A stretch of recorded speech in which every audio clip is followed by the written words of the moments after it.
Hello friends, welcome into the Cowboys Report presented by BetDSI, the internet's #1 sportsbook. I'm your host Tom Downey, and I think you all agree with me that this Cowboys offense is a mess and it is broken right now, and it all starts and ends with Scott Linehan, right? Well, I think I have some ideas on just how bad this offense is, and these 4 plays, the end of the game against the Titans, I think is a good indication of just how broken this Cowboys offense is right now. All right, so we'll take you to that final drive, 1st and 10 inside the red zone, and the Cowboys drop a Cole Beasley reverse pass. Didn't make sense the second they ran it, doesn't make sense now. This is creativity only for the sake of creativity. So for starters, you've got a blitz coming off the left side. That linebacker is going to come in, the corner will stay out with one of your receivers there, and the linebacker will drop back too. Frankly, the Cowboys are lucky this wasn't a sack, because the blitzer trips over Dak Prescott on accident. That's how the man is going to get this. So you only got 2 routes on this play, which is weird to me. First one is Gallup. Look, he's not covered. Yeah, there's space in front of him, but those secondary guys are there. Dak Prescott, meanwhile, is not allowed to run routes anymore. You do not just start backpedaling as you go backward and try and run your route that way. A nice throw from Cole, but Dak is not a receiver. That didn't work at all. Now, for those of you who wanted the pass interference there, the contact is initiated at the line of scrimmage. It's no more than a press or a jam coverage there. That's why there was no flag thrown. Now, another look here. The point of a reverse pass is to get everyone to bite and go the other way. The problem is, part of that deception comes because, it's a run play. But no one expects the Cowboys to run here. No one falls for it. It doesn't work because of the timing of the game. 2 minutes to go, down 14. You got to throw it. The Titans are expecting a pass. That does not work. The linebackers don't bite at all. There has to be a reason and timing for creativity. That's not there. And by the way, your personnel didn't make much sense. Okay, Cole Beasley. All right, Michael Gallup's on there. Okay, you're also going to throw Allen Hurns out there, which where's Amari Cooper when you got 4 plays and you got to score, and Dalton Schultz also out there. I don't think that the personnel make much sense there. Why no Cooper? You have 4 plays in reality to get in the end zone quickly, and Cooper's not on the field for one of those. And oh, by the way, look, creativity needs to come in the play action game, in the rub routes, in the route design. Not necessarily a trick play. Look, if you were to run that play in the 3rd quarter, sure, that it actually makes a little bit of sense there. But 2 minutes to go, and now you've put it on film for no reason in a dead game, I just don't think it makes much sense. This offense is terrible, and the play calling in terms of the type of routes that are run and the timing of your creative plays is a big factor why. Now, folks, we're trying to get our Cowboys Report channel to 5,000 subscribers. So go to youtube.com/Dallas Cowboys Report. All of our great coverage all in one spot. This film study, by the way, will be up exclusively on that channel, youtube.com/Dallas Cowboys Report. All right, on now to the 2nd down play, one that just did not work. And I actually blame Dak mostly for this one, even though there were a lot of different reasons why it did not come out in the way the Cowboys hoped it was going to. Now, first up, single high safety looks to me like man-to-man across the board. That makes sense. Now, you got man-to-man there. You're tied up in press coverage over there. You also, by the way, have a linebacker who ends up playing more of a robber, almost a mid-zone type coverage. So remember, Dak, and we'll give you the quarterback angle here, Dak's first reads are going to be to his right. Remember that for what happens elsewhere on the play. Now you look at the right here, there's no one open. All right, Gallup doesn't even get off the man. His man jams him up pretty good. Cole Beasley gets some separation, but that robber linebacker is in good position. Now you have Amari Cooper as well here, as that linebacker again is in that robber spot. You have Amari at the top of the screen. He's kind of open if you throw it now. The corner's kind of waiting on a little bit, so that could have gone there. I'll blame Dak. But Dak didn't really look all that far to the right. Again, Dak is looking towards the mid-right, not far out to Cooper, even though Cooper probably should have been there.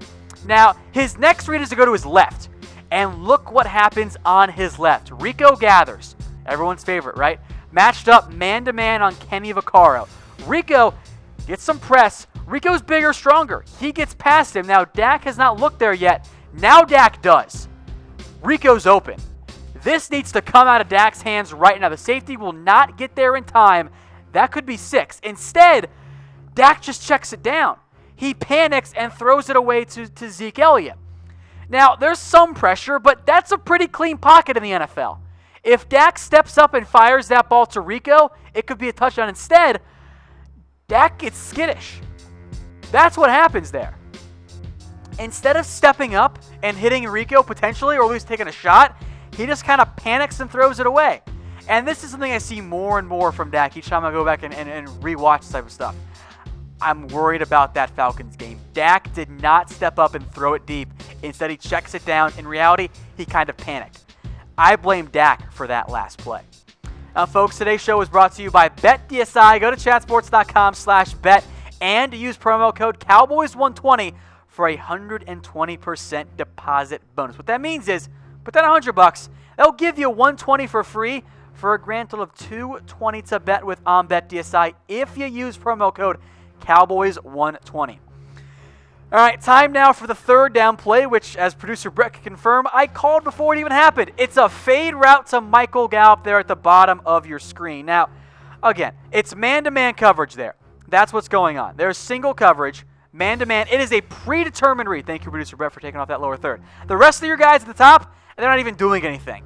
No one gets open. There's no real looking there. That is a single high coverage, man-to-man, one-on-one. They are going to Michael Gallup the entire time. Again, it is a one-read throw, and actually, it's not that bad of a throw by Dak. And Gallup does a decent job of getting open. There's some bumping coverage there. Maybe slows down Gallup just a little bit of a wider leg kick there on the route. I think throws the timing just a little bit. Now, here's my ultimate issue with this play. It wasn't that bad of a throw by Dak or route by Gallup. But how often does the fade route work for the Cowboys? Ever since Dak took over, the fade route has not been his go-to.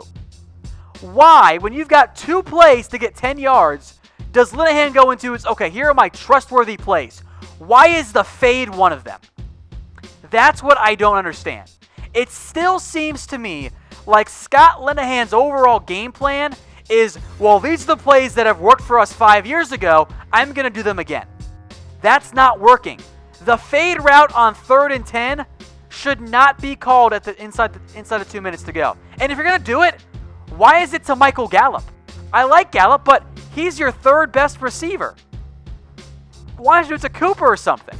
I get it that the coverage was there, but a fade to Michael Gallup, that's just not good use of your personnel, especially given that you've got under 2 to go. You need to score now. It just doesn't make any sense to me. So do you want Linehan fired? I do. Type FS. And by the way, think about all the routes we've shown you so far. A lot of them were one straight and turn around, right? Hasn't been all that much changes in the terms of the out routes. Where's the out route? Hasn't even been shown yet. It's the same routes for Linehan. Now, if you guys want this awesome shirt that I'm wearing, go get one. Mizzen and Main. Comfortable.af is the website, and trust me, folks, you will not find a more comfortable dress shirt or even a regular shirt than a Mizzen and Main one. All right, time now for 4th down, and this one, it just looked ugly from the beginning. And I want to start here because this just doesn't work. And part of the reason why is the damn personnel. This is your last play of the game potentially. This is it for the Cowboys. And you come out with this insane personnel. First off, Allen Hurns, okay, he's on the field, I guess. That makes some sense. All right, who else we got? All right, we got Amari Cooper. All right, I like that one. Blake Jarwin's on the field for some unknown reason. You got Rico out there too. So your 2nd and 3rd best receivers, Cole Beasley and Michael Gallup, are on the field so you can run a 2 tight end set. Come on, Linehan. Why is that even in the playbook in this scenario? Doesn't make any sense whatsoever. That's an embarrassment on Linehan. And also Garrett for going, oh yeah, I'm okay with this play call. That makes some sense. It doesn't make any sense at all. Now, overall, pretty bland play design, right? Allen Hurns is running basically a little stutter and go fade route. Well, he's not open. The safety's kind of in there. Doesn't make a whole lot of sense. Blake Jarwin doesn't even get open off his man. Rico's calling forward in double coverage because that, was just what Rico did this entire play, really. Cooper's doing his little fade route to the corner. You ran 4 verts. That's what you did. You ran mad and you said everyone deep. And Dak, this is my big mistake here. He bails for no reason. That pocket is clean. This is an example of a player creating his own pressure. You cannot do that as a quarterback. You got to stand in. And Hurns kind of works his way back and eventually comes up. But look at this. This pocket's fine. Dak just panics on himself. His internal clock is way too fast on that play. It panics, and he throws it out of bounds and ends the game. Now, this all ties into my greatest fear. beyond spiders, by the way. And, of course, Garrett and Linehan surviving. The more and more I watch of Dak Prescott and this Cowboys offense in general, that Falcons game, I think it broke Dak. I think it broke the offense. They don't look the same. The pressure, I think, has really impacted Dak in a massively negative way. He's panicking when he doesn't need to. He looks skittish in the pocket. He's not trusting himself or his offensive line or his receivers. And in the 16 games, including that Falcons game, Dak Prescott has been bad. That's the reality right now. And after watching those 4 plays again and again and again, the more I think that, obviously, Linehan's not the guy to get this offense going. And the more I worry that the Falcons game has broken Dak Prescott. Now, can you fix him? I think possibly. But I don't think it's going to be fixed as long as Jason Garrett is your head coach. Now, we can argue about if Dak is the franchise guy. As of right now, I kind of lean more towards no. I think he can be. You can at least win with him. But in the end, if Garrett and Dak are together, I think we've seen enough, right? The last 16 games prove it. Dak and Jason together is not going to work. And with the way Dak's contract is, the way the NFL is, and the way the quarterback class and both the free agent and the draft is set up, you might as well stick with Dak one more year. Because Jason Garrett has proven week in and week out, he is not the guy to fix Dak Prescott right now. So I think it's pretty obvious.